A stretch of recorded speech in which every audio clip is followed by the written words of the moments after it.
Hello and welcome to Riverside Crafts. I'm Ray, one of the tutors here, and today I'm going to be showing you how I made this card. I'm using the stamp by Creative Expressions, and it's called Doodle Owl. It's really pretty and quite nice to colour, so I'm going to be doing that this afternoon. But first of all, to the stamping. So let's start off at the beginning, as they say. Right. Okay, the cardstock that I'm using is Nina, I think it's called Desert Sand, I'm fairly certain of it, and it's by Crafter's Companion. It is a super smooth cardstock because I'm going to be using alcohol markers, so I don't want any chalk in my cardstock. Okay. So I'm just going to lay the stamp where I want it, because I don't want the full stamp on my image, so I'm just sort of looking at getting part of it there, which is why I've got this white piece card just here. So I'm just positioned it and I'm going to lift it up. Now, because I'm stamping with alcohol markers, I'm going to be using Memento, which is a dye-based ink. This is Tuxedo Black. Because if you're using alcohol markers, you need to use a water-based, which is normally a dye-based ink, to do your stamping. Otherwise, it will just go into the grey sludge when you move it together. So that does that quite well. Okay, so just give that a bit of a stamp. Obviously I'm still using my stamp platform, as always. Okay, now a little bit more colour. I've not quite got it dark enough in the middle there. Put a bit more black down. Where I want it. Just going to be there. Okay, go back. Press down. That's the beauty of a stamp platform. If you've not got it right the first time, you can go back, which is lovely. Right, so that's come off there. Take that off there, put that away. Here we go, and put the stamp back on its piece of plastic so it's not getting a mess. Get out of the way. Right, that's gone. Okay, colouring wise, here we go. I'm going to be using some alcohol markers. I'm not using many colours. I'm not expecting them to blend. Not planning on blending it all and having lots of difficult sort of colourways and bits, but I am planning on using a white gel pen to highlight some of the colouring, to give it a bit more of a lift off of the craft coloured cardstock.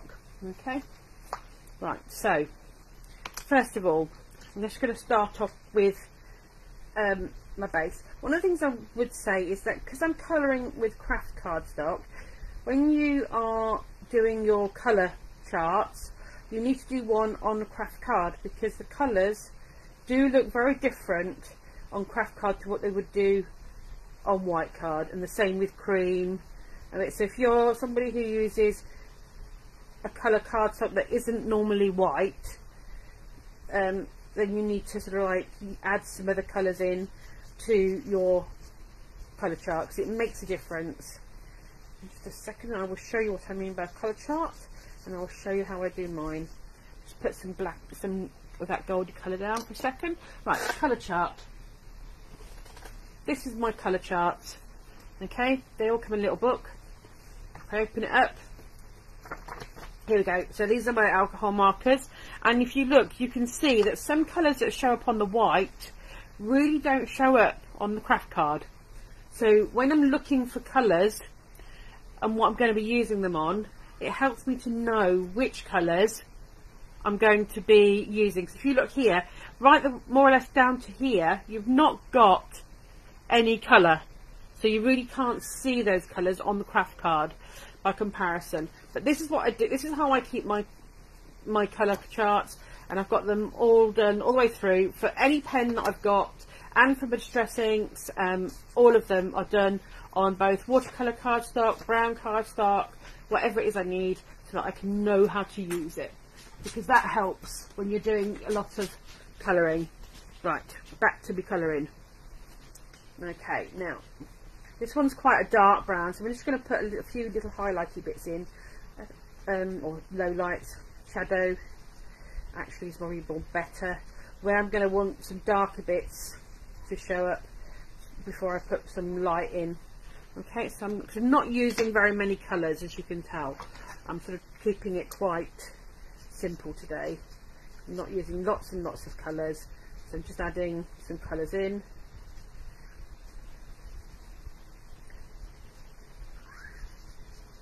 Give me a different feel. Hope you're all enjoying this beautiful weather we've got, because it is pretty stunning outside at the moment. Lots of really nice sunshine, which is good. It's good for the heart. All this sunshine makes you feel better.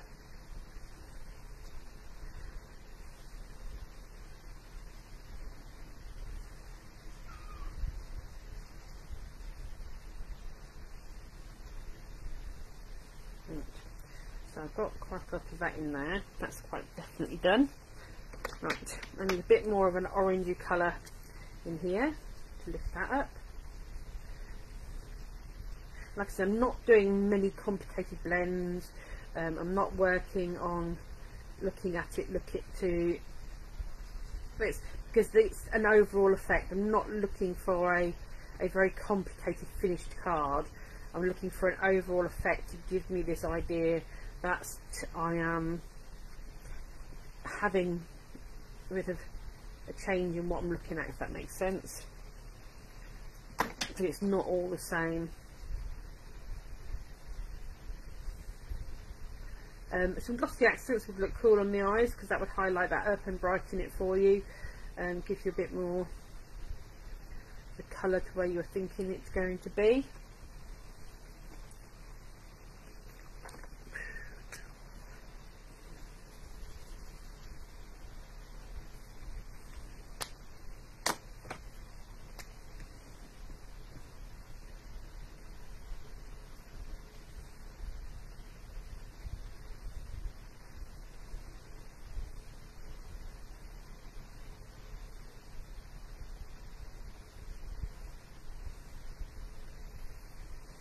Okay.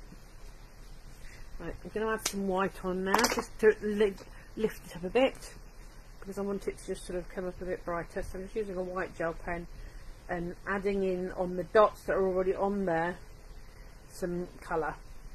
Okay.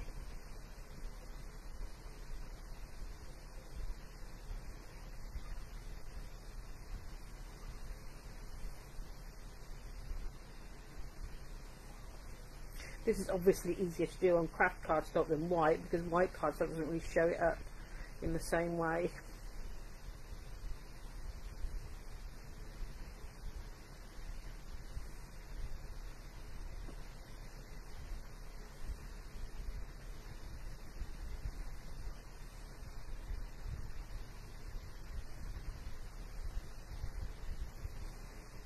Okay.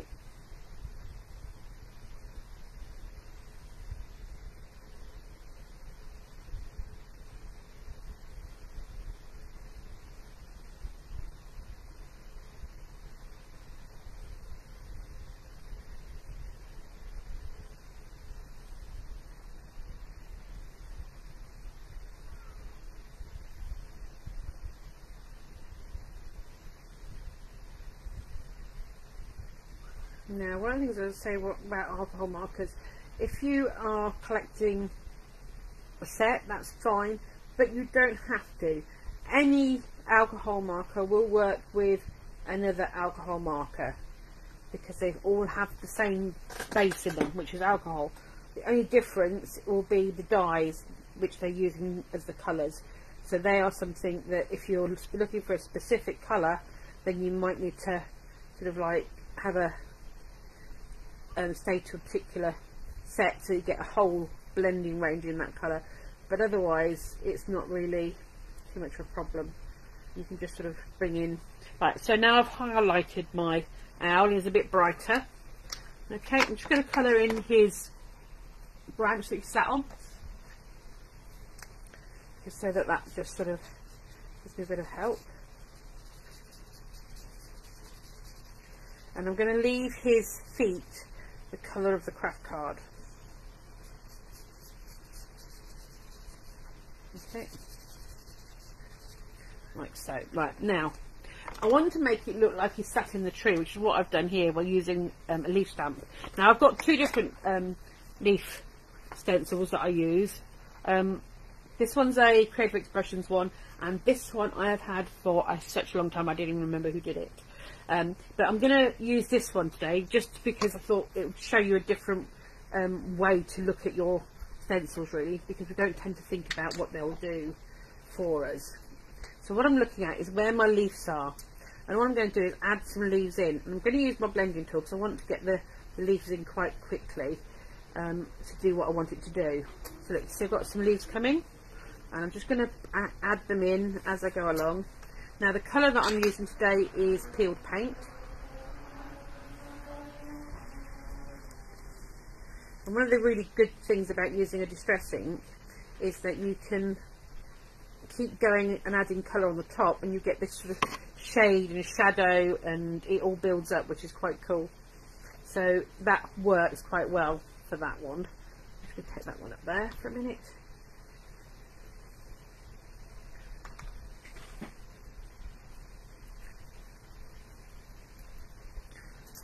Bring that one there. Okay. And I just keep building it up so it looks till I've got the feel that he's sat in his tree. I can just keep adding the inks in and blending it in as often as I need to get me where I want it to be. And I just keep adding more and more leaves over him, so that he's got different directions for the leaves going, different amount of colour, and it just helps to sort of like give it that sense that it's sat in a tree.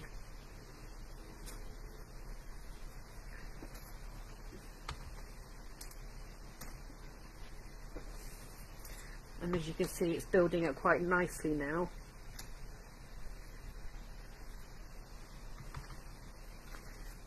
So it's not a problem what leaf stencil you use, or where it's from. It's just looking for one that has those leaves on it that gives you that feel what you're looking for. And you don't have to use the whole of the stencil either, you know, you can just use bits of it, which is quite cool to use. And just keep playing with it and adding bits in. Wherever you see a leaf bit, just add it and go from there, really. And you can add as much or as little on as you want. So you can see how it's sort of building up quite nicely. And you just keep adding, and you can be quite sort of gentle with what you're adding, a bit heavier handed if you want to be. And the best bit is if you the more you overlap it, the better it will actually look in the end. So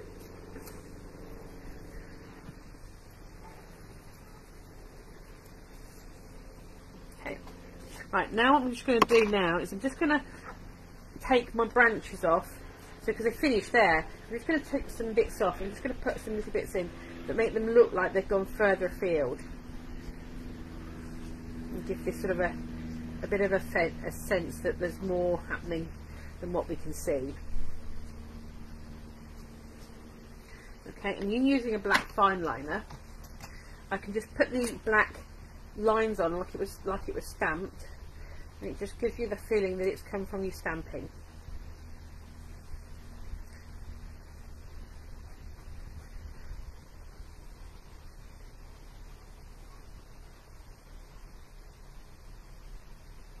Okay, so you can see, now I can see where I'm going to put a little bit more of my leaves in, because I want them to sort of block certain areas off. So I'm just going to put a little bit just here because I want that to end back there. Okay, so that looks like that's leaves come through there. I need a bit more of a darker leaf there because I've got my trees going off in that direction, and the same up here. I need a little bit more of a definite leaf pattern in that area. There we go. And the same here, just going to put a little bit of a leaf in there. So my owl is now sat in his tree. I'm going to use the same stencil and the same colour to create my background papers. Okay, so just going to put it into one side for a minute. And I need my stencil again. And I need my ink dauber. I'm just going to put some colour down. And I'm going to be quite random. And I'm just going to move my stencil around as I go so that I've got different bits in different corners. so that it sort of covers it quite nicely.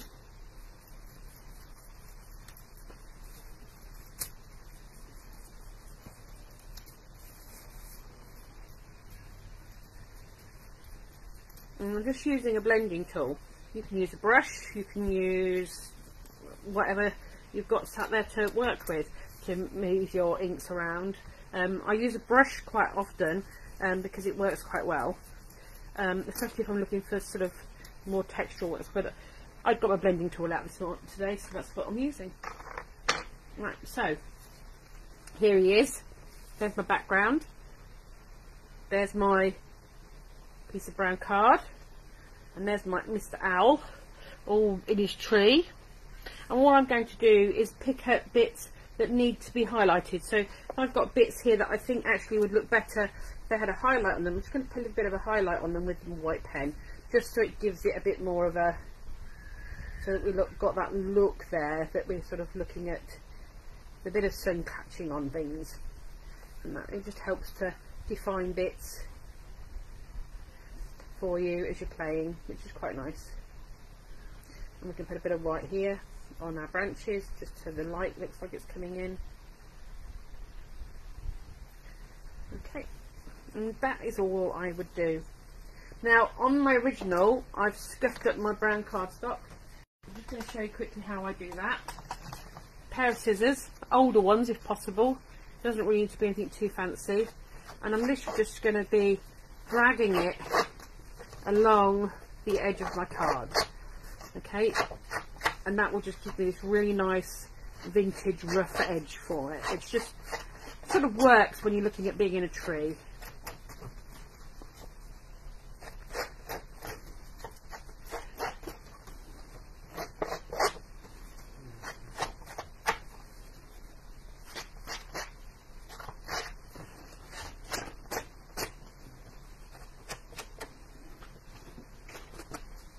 Okay, so that's even more scuffed up. A little bit of glue.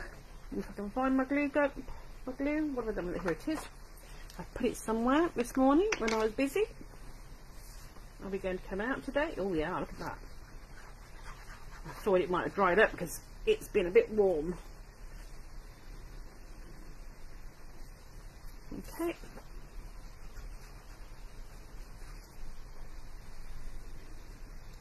So that's my topper finished.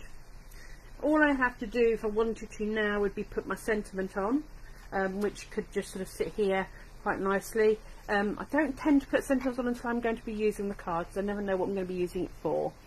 But anyway, I hope that you like my owl in his tree. And here is, again, the stamp that I've used. And I look forward to seeing you all next week. Thank you for joining me and Riverside Crafts. Bye!